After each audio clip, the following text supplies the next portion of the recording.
छोटा सा पॉइंट है वो पहले डिस्कस कर लेते हैं, है ना। उसके बाद हम लोग पढ़ेंगे साइन ए प्लस बी वाला फार्मूला कैसे प्रूफ होता है, वो चीज़ है। वो छोटी सी बात क्या है कि आप लोगों को देखते होंगे कि साइन के अंदर अगर कभी माइनस रहता है तो ये जो माइनस है ना उसको हम लोग बाहर कर सकते हैं, माइनस साइन एक्स कर सकते हैं। लेकिन अगर कॉस के अंदर अगर माइनस हो तो वो माइनस गायब हो जाता है। मतलब कि कॉस ऑफ माइनस एक्स निकालो और चाहे कॉस ऑफ एक्स निकालो, दोनों का मीनिंग एक ही है। यानी कि कॉस ऑफ माइनस 30 डिग्री निकालो चाहे कॉस 30 डिग्री निकालो, बात सेम है। कॉस 60 माइनस 60 डिग्री निकालो चाहे कॉस 60 डिग्री निकालो, वो सेम आएगा। क्यों सेम आएगा, हम इसको प्रूफ करेंगे। पहले आप ये फार्मूलाज को लिस्ट करके लिख लीजिए अपने अपने कॉपी पे। 10 माइनस एक्स क्या आएगा, -10 बाहर कर देगा। कॉट जो है वो भी माइनस एक्स को माइनस को बाहर कर देगा, है ना। लेकिन सेक जो है वो माइनस को बाहर नहीं करेगा, वो खा जाएगा मतलब पता ही नहीं चलेगा वो कहाँ गया, है ना। और कॉसेक भी जो है उसके अंदर भी जो माइनस रहता है वो बाहर आ जाता है। मतलब दो ट्रिग्नोमेट्रिकल रेशियोज ऐसे हैं जिसके अंदर अगर माइनस है तो उसको लिखो या ना लिखो कोई फ़र्क नहीं है। लेकिन चार जो ट्रिग्नोमेट्रिकल रेशियोज हैं, साइन हो गया, टेन हो गया, कॉट हो गया और कॉसेक हो गया, उसमें अगर आर्गूमेंट में माइनस है, एक्स को आर्गूमेंट बोलते हैं, साइन का जो ब्रैकेट है उसको आर्गूमेंट बोलते हैं, तो इसके अंदर अगर माइनस लगा हो तो वो माइनस को बाहर कर देगा। इसका प्रूफ देखते हैं। याद भी रखना है कि कॉस में माइनस गायब हो जाता है, सेक में माइनस गायब हो जाता है, बाकी में माइनस आता है, ये याद भी रखना है। प्रूफ तो देखना ही ज़रूरी ही है, क्योंकि हर चीज़ का प्रूफ जानना बहुत ज़रूरी होता है। क्योंकि अगर तुम आगे जा के मूड बन गया कि नहीं हम IITs वगैरह का तैयारी करना चाहते हैं, तो ये सब प्रूफ से ही क्वेश्चंस आते हैं, अंदर से वो घुमा के देता है। तो इसका मतलब हम लोग को वो चीज़ें पता होना चाहिए।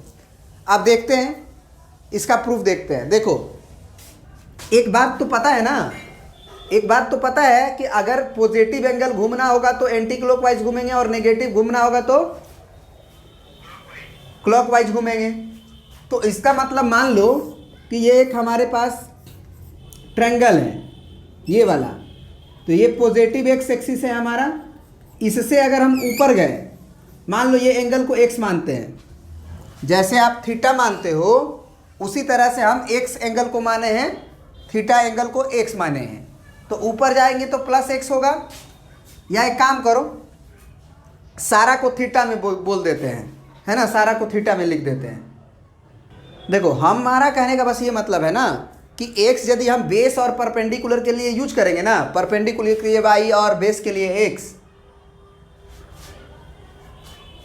समझ रहे हो बात को। एक ट्रायंगल जब बनेगा तो बेस जो होगा हमारा वो एक्स होगा, इसीलिए हम थीटा यूज करना चाहते हैं। चलो तो अब जो है सारा एंगल को हम थीटा मान लिए, तो पॉजिटिव एंगल को हम लोग प्लस थीटा मानेंगे। और अगर यहीं से उल्टा घूम गए तो इसी एंगल को हम क्या बोलेंगे, माइनस थीटा। ये बात समझ में आ रहा है ना। उल्टा घूमे हैं, क्लॉकवाइज घूमे हैं, तो क्लॉकवाइज में क्या होता है, वही प्लस 30 डिग्री माइनस 30 डिग्री में बदल जाता है। याद है ना, यहाँ से हम लोग ऐसे घूमते थे तो 100 प्लस पाई बोलते थे, लेकिन यहाँ से ऐसे घूमते थे तो माइनस पाई बोलते थे। तो उल्टा घूमेंगे तो वही वाला चीज़ जो है वो प्लस में होगा, माइनस में होगा, और एंटी क्लॉकवाइज घूमेंगे तो प्लस में होगा। तो एक ट्रायंगल बना लेते हैं, यहाँ भी एक ट्रायंगल बनाते हैं, थीटा वही है। अब ज़रा बताओ कि इस ट्रायंगल में अगर हम ये पूछें कि ये लेंथ हमारा वाई होगा और ये वाला जो लेंथ है वो हमारा एक्स होगा, तो सहमत हो इस चीज़ से। और ये एक्स जो है वो पॉजिटिव एक्स के तरफ है तो पॉजिटिव होगा, और नीचे वाला जो डिस्टेंस है, ये जितना ऊपर वाई है उतना ही ना नीचे होगा वाई, तो निगेटिव वाई होगा। क्योंकि हम लोग वाई जो कोऑर्डिनेट लिखते हैं, वाई ऊपर नीचे का डिस्टेंस, वो अगर एक्स एक्सिस से नीचे हो तो निगेटिव में होता है, तो वो माइनस हो गया। और ये वाई बिल्कुल बराबर होगा, क्योंकि आपने थीटा को बराबर रखा है, तो जितना इधर इंक्लाइनेशन होगा उतना ही इधर इंक्लाइनेशन होगा। तो अगर आपको छोटा बड़ा लग रहा होगा तो आप एडजस्ट कर लीजिएगा, है ना, वो एकदम बराबर होगा। थोड़ा इसको नीचे करना चाहिए। अब तो लग रहा है ना बराबर। चलिए, तो ये बात हमको पता चल गया, ये बात हमको पता चल गया। ये तो आर होता है, आपको मालूम होगा कि ये सर्कल का रेडियस होती है, पता है ना, तो ये भी आर होगा। अब तुम बताओ कि इस ट्रायंगल में अगर हम साइन थीटा पूछेंगे तो एक ट्रायंगल सोचोगे राइट एंगल जिसमें थीटा एंगल बन रहा हो और एक 90 डिग्री बन रहा हो, तो इस राइट एंगल ट्रायंगल में परपेंडिकुलर बाई क्या लिखोगे, हाइपोटेनस। तो थीटा एंगल के लिए परपेंडिकुलर वाई होगा और हाइपोटेनस आर होगा। लेकिन अगर वही चीज़ अगर हम बोलें कि साइन के अंदर माइनस डाल के देखो, तो माइनस जब लोगे तो ये एंगल अब नहीं कंसीडर होगा, अब नीचे वाला जो राइट एंगल ट्रायंगल है माइनस थीटा एंगल वाला वो कंसीडर होगा। अब अगर ये वाला ट्रायंगल कंसीडर होगा तो इसमें जो है इस माइनस थीटा के सामने जो है परपेंडिकुलर वो अलग है, वो वाई नहीं बल्कि माइनस वाई है। और रेडियस तो हाइपोटेनस होता है, वो तो बदलेगा नहीं, रेडियस हमेशा क्या रहता है, पॉजिटिव में रहता है। तो अब जरा बताओ कि साइन ऑफ माइनस थीटा है, इसमें माइनस बाहर है, और ये वाई बाई आर ऊपर से हम क्या देख सकते हैं, साइन थीटा।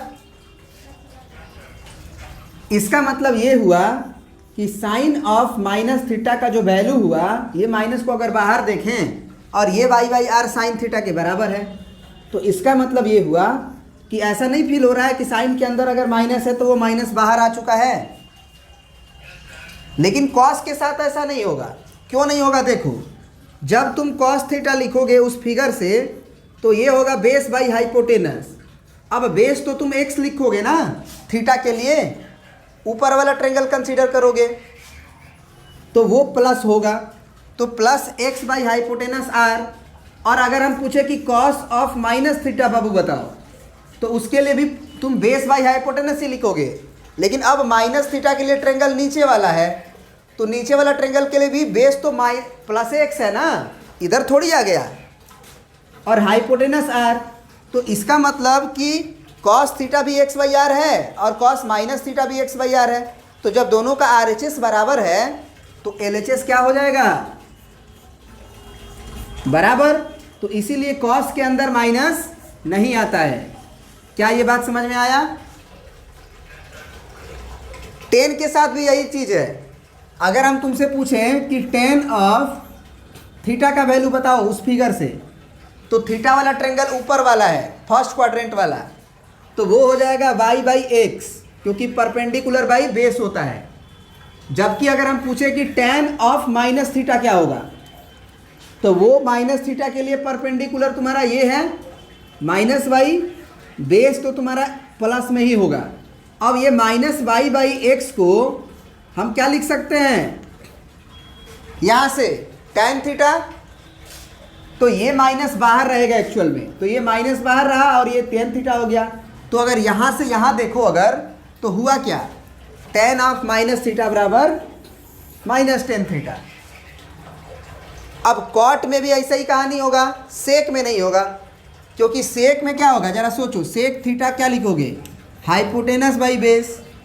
अब हाइपोटेनस बाई बेस लिखोगे तो हाइपोटेनस रेडियस है और बेस तुम्हारा इस थीटा के लिए एक्स है। और सेक ऑफ माइनस थीटा अगर देखो तो sake of minus theta base by क्या है तुम्हारा, सॉरी हाइपोटेनस बाई बेस होगा ना, तो हाइपोटेनस तो आर है। अब माइनस थीटा के लिए भी बेस तुम्हारा वही है, माइनस थीटा के लिए भी बेस प्लस में ही है, तो वो हो गया तुम्हारा आर बाई एक्स। इसका मतलब आर बाई एक्स के वैल्यू जो है वो सेक थीटा है, तो हम इसको लिख सकते हैं कि सेक माइनस थीटा का वैल्यू आर बाई एक्स, इसका मतलब सेक माइनस थीटा का वैल्यू सेक थीटा के बराबर। कोई दिक्कत है समझने में। उसी तरह से कॉसेक में देखोगे तो वो बाहर आ जाएगा। तो क्या और भी ये जो रिजल्ट है कॉसेक वाला वो प्रूफ कर दें कि हो जाएगा,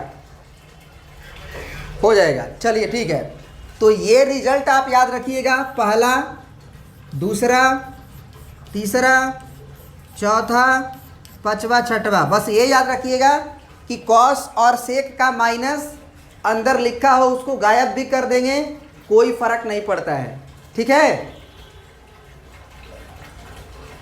लेकिन साइन का, टेन का, कॉट का, कॉसेक का माइनस अगर अंदर रहेगा तो वो से साइन थीटा लिखेंगे लेकिन माइनस बाहर करेंगे, टैन थीटा लिखेंगे लेकिन ये माइनस को बाहर करेंगे, कॉट थीटा को लिखेंगे लेकिन माइनस बाहर करेंगे, कॉसेक थीटा को लिखेंगे लेकिन माइनस को बाहर करेंगे।